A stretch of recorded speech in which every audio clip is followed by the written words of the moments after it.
Good morning. Who got stuck in that traffic? I think we're okay. I think we're doing good. Well, good morning again, and welcome to the Rose Hill Community Center. My name is Marcus Henry, and I'm the General Manager of Newcastle County Department of Community Services. And it's my great pleasure to MC today's U.S. Housing and Urban Development Lead Paint Abatement Grant Awards announcement. Today is an exciting day for all of us in Newcastle County government, and I'm sure for our friends with the City of Wilmington. We're very thankful you could join us in this important announcement. But most importantly, I'd like to thank the Rose Hill Community Center for all the great community work they've done over the years and for being such gracious hosts today. So let's please give them a round of applause.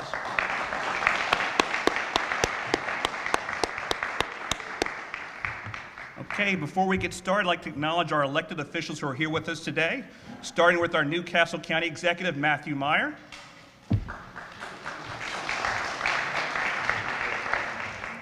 My favorite mayor of the city of Wilmington, Mike Brzezicki. Come on, Mike. And our Newcastle Councilman, George Smiley, sitting right there with the kids. You look very good there, by the way. Stay there. Stay there. Stay there. Okay. Thank you all for joining us. I'd also like to recognize some of our partners that we'll be working with on this very important initiative.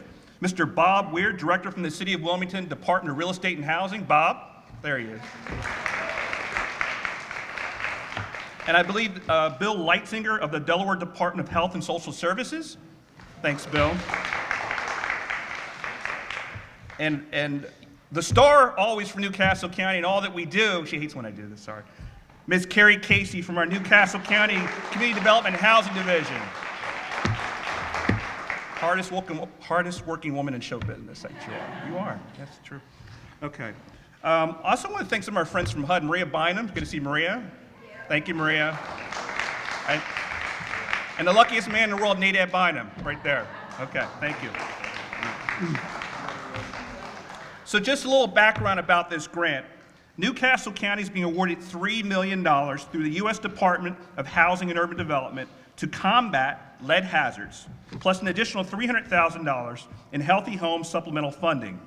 This lead-based paint hazard reduction grant will be used to make at least 130 housing units over a 3-year period lead safe in both Newcastle County and the City of Wilmington by certain zip codes. Yeah.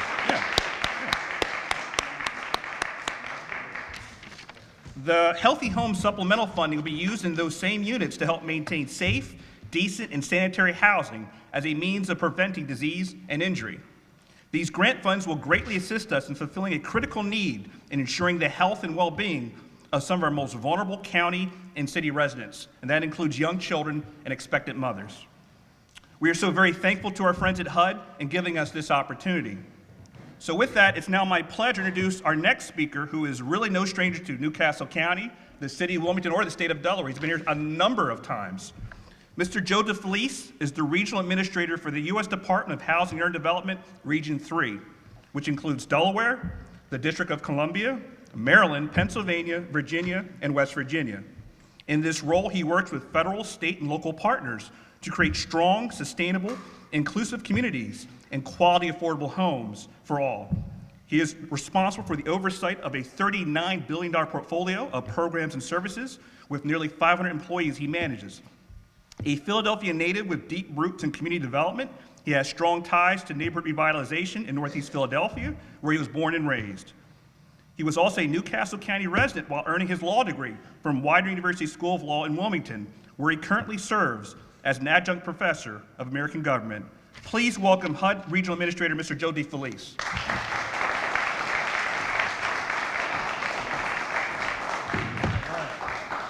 I'm just going to move us a little bit here. All right, thanks, Marcus. So it's good to see all these kids here. I'm going to tell you a quick funny story about the last time Elvis, raise your hand here. This is Elvis. So Elvis and I were in a gym in West Virginia, and we don't do a lot of these in gyms, but we were in a gym, and it was I hit a 3 over Elvis pretty easily, I might add. It was a step back. And Elvis fired off his shot and airballed it and broke like 5 kids' toys. So I just want to bring that up to speed. So don't give Elvis a basketball But look, I'm happy to be here. You know, since I've taken this position, it's been a little over 2 years, probably 2 years, 4 months. And we visited 180 counties across this region in a little over 2 years. But I think I can say with pretty much surety, Maria, that outside of Philadelphia and DC, I've probably been in Newcastle County more than any other county in my region. Whether it's the 5 counties outside of Philadelphia, whether it's been in Virginia, Maryland, West Virginia, I've probably been in Newcastle County the most. And that's because it was a second home to me. I do love coming here. And it was great today because 95 was closed down. So I had literally had to come all through Claymont, Philadelphia Pike, and over. I used to live off of Silverside Road, off of Naaman's in Philadelphia, so it felt like being home again. But this is an important day. This is great stuff. You know, we've been doing lead announcements throughout this region. We were in Harrisburg about 2 weeks ago, right, Francine? Was that 2 weeks ago? Where's she at? She's new here, right? When were we in Harrisburg? 2 weeks ago? So 2 weeks ago. So we're welcoming you home, right? You were there with us, but now you're here? Okay, well, welcome aboard. You know, this is funny. This place we're in today, I did my very first visit outside of the regional office. The first trip I took was in this building. I guess it was with Councilman Hollins was here, and I still didn't know all the HUD acronyms, and I was like, Maria, these people aren't going to ask me all these questions, are they? Like, I'm really nervous, and it was actually just a great visit. It was really kind of a way to break it in. Everybody was real receptive, and we learned a lot, and we just kept coming back. County Executive, Mayor, I'm happy to be here today. I can't think of a better way to wrap up this year's National Lead Poisoning Prevention Week. For the record, I want you all to know that I'm proud of the work that we're doing to make housing healthier and safer. I'd like to talk to you about 3 ways that we are working with our partners to make a difference in the communities we serve. First, just a few weeks ago, HUD announced $3.3 million was awarded to Newcastle County to protect First State families from lead and other home hazards. This funding is part of more than $314 million awarded to 77 state and local agencies. A record investment to protect children and families from lead-based paint and home health hazards. By more than doubling the funding awarded, HUD makes it clear that providing healthy and safe homes in our communities is a priority. And I think we all agree these grants will go a long way in supporting local efforts to eliminate dangerous lead hazards from lower-income homes. I'm sorry. So I just got to put these all on one page. Stimulate private sector investment in lead hazard control and educate the public about the dangers of lead-based paint. This award will build on the good work to eliminate lead, mold, and other health hazards that has been underway in the city of Wilmington and throughout the state of Delaware through past awards. Second, in January 2017, HUD lowered the threshold of lead in young children's blood that triggered interventions to 5 micrograms to align our measures with those of the Centers for Disease Control and Prevention. We all know there is no safe level of childhood lead exposure. Lead exposure can affect nearly every part of the body. Even very low lead levels can damage a child's brain and nervous system, slow growth and development, cause hearing and speech problems, and affect intelligent quotient, academic achievement, and behavior. Despite significant reductions in lead poisoning over the last several decades, homes remain the primary source of childhood lead exposure. It is estimated that 23 million U.S. homes contain deteriorated lead-based paint and lead-contaminated house dust. Is that house dust? Okay. So together, we have a lot of work to do to eliminate the hazards from our homes where youngsters are exposed to these dangers. And third, we are now taking steps to conduct more rigorous lead paint assessments of hundreds of thousands of homes where HUD-assisted children live in both public as well as private multifamily housing. All of this requires strong partnerships between local, state, and federal agencies, as well as the efforts of our community partners, just like we see here today. But no amount of funding or the enforcement of stricter standards will make a difference until the families we are trying to help know that help is available. That's why events like today are so important. We need to get the word out in order to get the lead out. I didn't write that. Again, thank you, County Executive Meyer, Mayor Mike, our partners throughout Delaware who are working together to make our homes safe and healthy. And I also want to thank Maria Bynum, who does an excellent job here in our Delaware field office.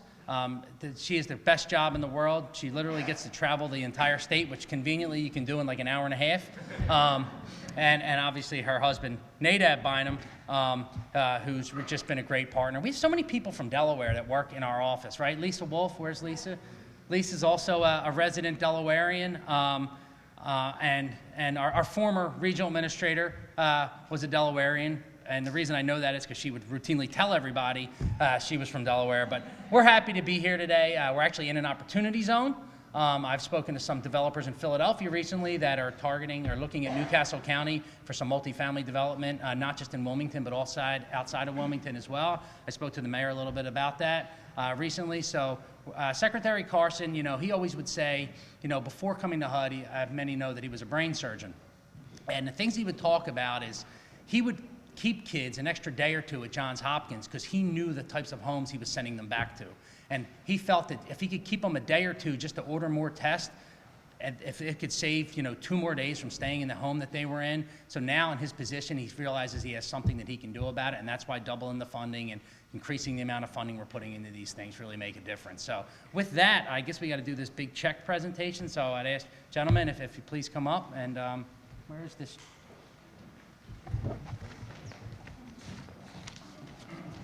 Oh, there it is. We have the kids come up too, or just let them sit? Sorry, man, it's made out to me, not to you. Get over on the side so whoa, wait a minute. You don't want a big check? It's not to me. It's made out to me. Yeah, yeah.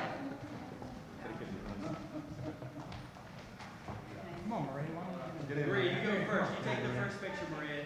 Oh, Maria, but you're going to be it. Everybody look at Paul real quick. This way. Look at Paul. And then look at Elvis. Everybody look at Elvis. Thank you. And everybody look back there at media row. And you're going to look at me, too. Don't forget me. Ready? 1, 2, 3. 1, 2, 3. Thank you.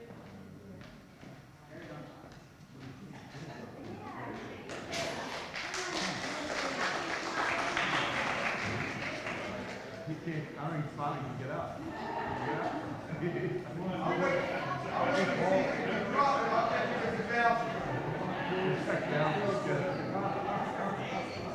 Come over here.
They're leaving? Okay, I got you.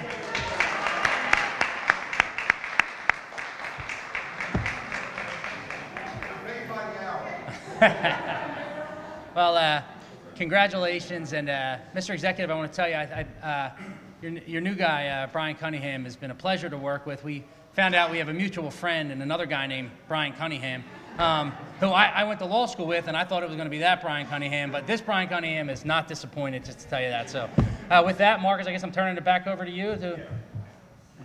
You got it? Yeah, I got it. All right. Thanks, everyone.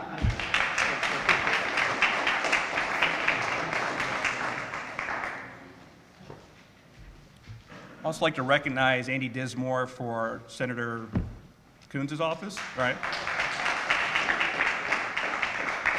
Okay, thank you. Next, we're going to have our County Executive, Matthew Meyer, to give a few remarks. County Executive Matt Meyer.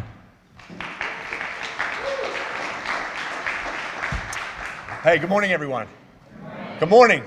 We're still here. It's good to see everyone. I also want to highlight, it's really important. I know that elected officials can't go to everything all the time, but they show they care often when they send members of their staff. So in addition to Dinsmore being here from Coons' office, Christy Ionelli is here from Carper's office.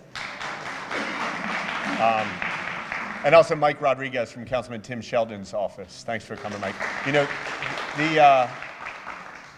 This would not have been possible without the support of our federal delegation, our two senators and Congresswoman Blunt Rochester, and also the support of County Council. So we appreciate you, Councilman Smiley and Councilman Sheldon, for their support. I'm also a little surprised that Joe keeps coming back to Newcastle County. I know you're a Widener guy, you're a Newcastle County guy of sorts, but one of the first times I met you was, about half a mile from here in Dunleith. We were standing outside a house that you had helped provide the funding for to rehabilitate, and the house next door had a big Giants flag flying in front of it. Joe is not a small Eagles fan, and after a little bitter exchange, I wasn't sure you'd come back to Newcastle County, but I'm glad you did, and I'm glad you're making this commitment in us. When I was driving over here, I was just thinking about some of the articles I've read in the past week. Just this morning, I read that there is technology now to help Parkinson's patients stop from shaking, so they won't shake anymore. A few days ago, I was reading about rockets that SpaceX is pioneering, where they fly into the sky and they come back, and instead of crashing into the sea, they actually land so that they can fly again. Right now, any of you could take out a phone out of your pocket, do a video call with anyone anywhere in the world. When I was a kid, you'd only see that on something like the Jetsons. We have these extraordinary technologies, and if you think about how we as human beings developed those opportunities, it took a tremendous amount of investment, of care, billions of dollars of support to make those things happen. And I think personally it's kind of ridiculous that we have all these incredible things when there are kids growing up right here in this day and age exposed to hazards like lead. Why aren't we making that a priority? Why aren't we saying, let's fix this thing first so that every child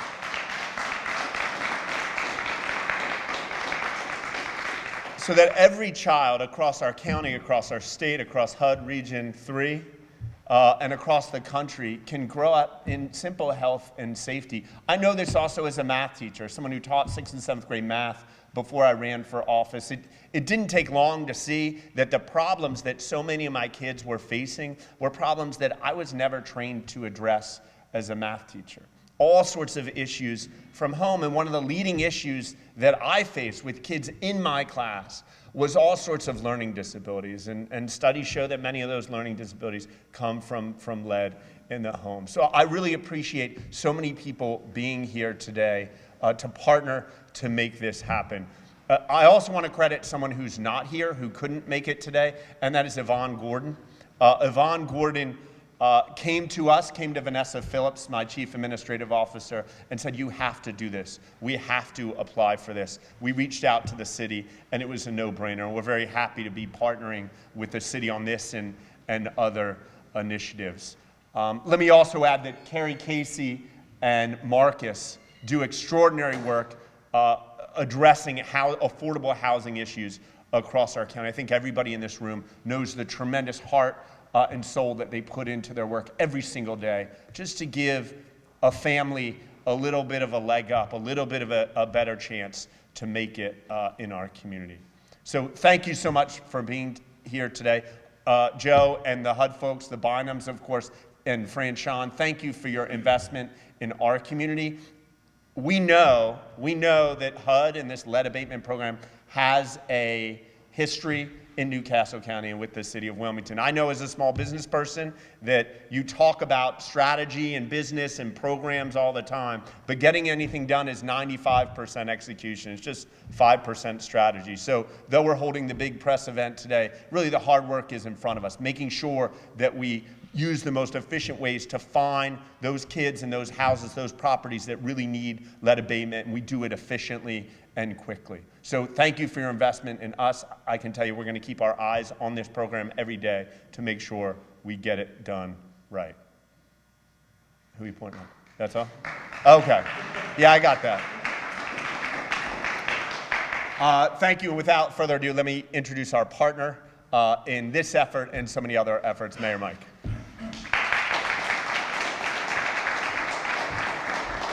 Thank you, Matt. It's so good to be here.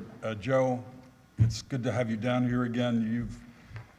You've spent a lot of time down here, more than a lot of your predecessors, and we really appreciate that. It's part of, I look around here and I see so many folks that we interact with often in these efforts. It's a partnership, and it's kind of friendships. We have a lot of friendships, and we work together with a great deal of enthusiasm. People are always asking me, Mayor, what are we doing to make the city better, safer, go through the whole litany of objectives people have. And I always say, it's not any one thing. It's just a steady effort to improve every aspect of our neighborhoods and the people who live there. And in this case, obviously, it's our kids that we're sitting here so anguished over for the kind of conditions they live in. But it's not just lead, it's the environment that they live in, it's the poverty they live in. And so what we try to do is alleviate poverty every single day. We're looking for strategies so that these young children live in a place that is uplifting and not oppressive. We send them off to school and say, why did they do poorly in school? Well, you ought to see where they left, an hour before they got there. And so we try to continue to impress upon people the importance of uplifting these communities. And this is just such a big part of it. Seeing these little angels here 10 minutes ago is just all the nourishment I need to start my day. They're just so precious, and they deserve every little bit of help that we can give. So, Joe, and to all those who were supportive here, Maria, we consider you friends and allies. And now I found out that we're both graduates of Widener, so there's something else here. But we're really we're all in this together. And Matt, who's a city resident, as virtually the rest of our delegation, you all understand what goes on in our city. And there are no easy solutions, but this is a real important step forward, and I appreciate the support we get from you all, and I appreciate this great family we have to work with. So thank you very much.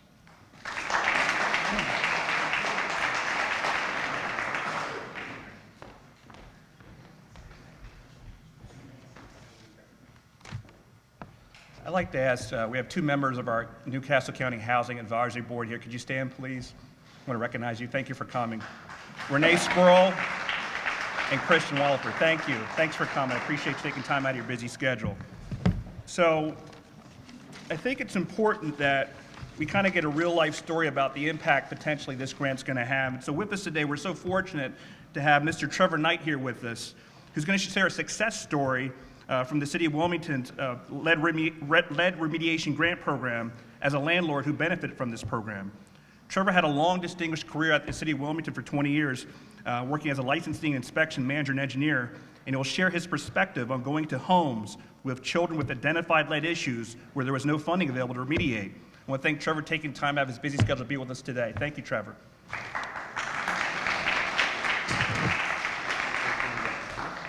Thank you. I'd like to share a story with you, first of all, why I'm here. I got involved with the lead program back in 2011, but it started way before that, when I was 16 years old. My uncle purchased a home, and he asked my cousin and I to help him to remediate some of the lead on the exterior of the property. He gave us a scraper, paint can, and a paintbrush to go to work. So I started scraping the paint, but didn't look as good as I would want to see it. So I went inside his garage and I found one of these the acetylene torch. I went back up on the ladder, struck my match, and started burning the paint. But while I was burning the paint, I hit a small portion of the wood that was rotted. Thought I got it out, so we went to lunch. After returning from lunch, my cousin and I coming down the street, and we noticed that the fire department was there.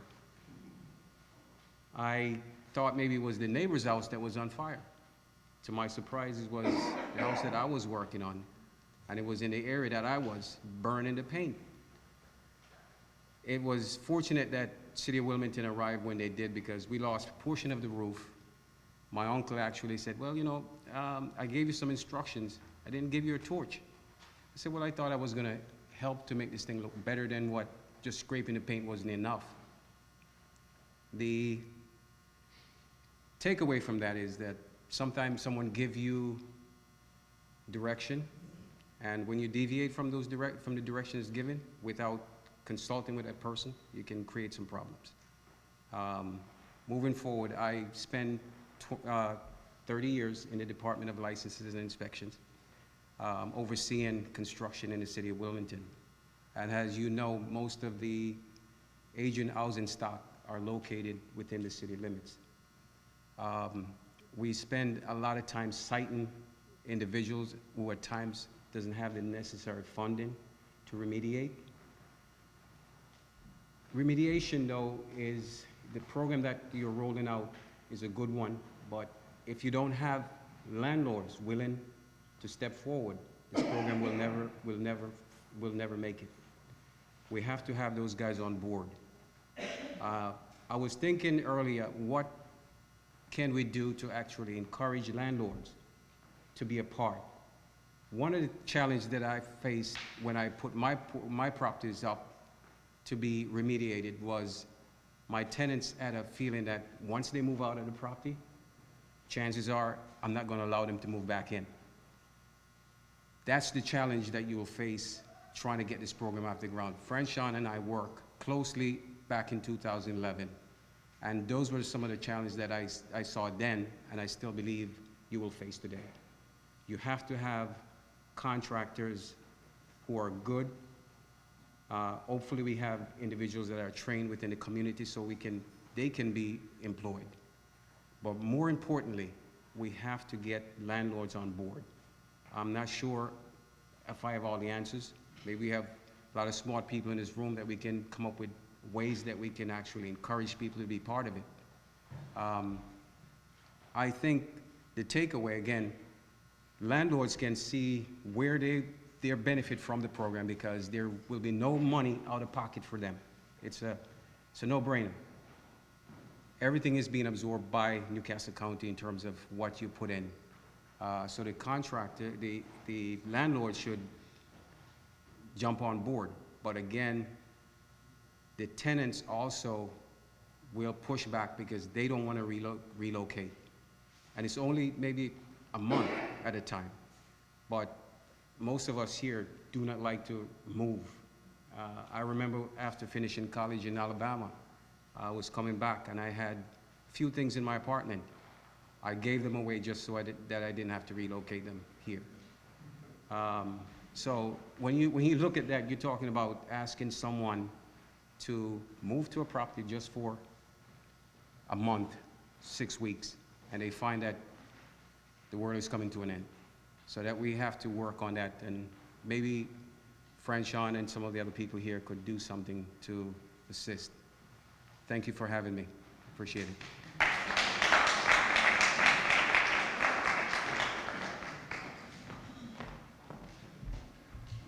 So we're about to wrap up, but before I forget, I mean, her name's come up about 3 or 4 times already, and there's a good reason for that. We are so fortunate to have her to run this program. That's Franchon Beeks. Franchon, why don't you come up?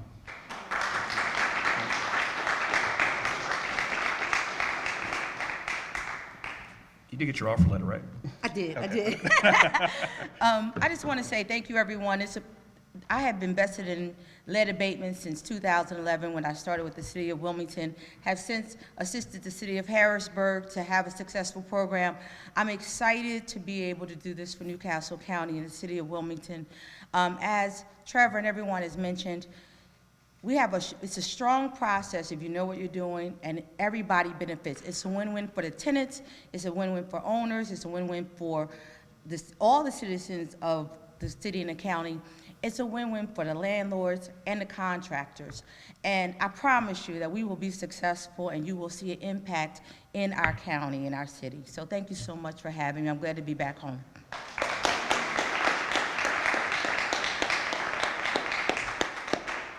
That ends our ceremony. We have some refreshments in the back. Thank you very much. Have a great day. Thank you.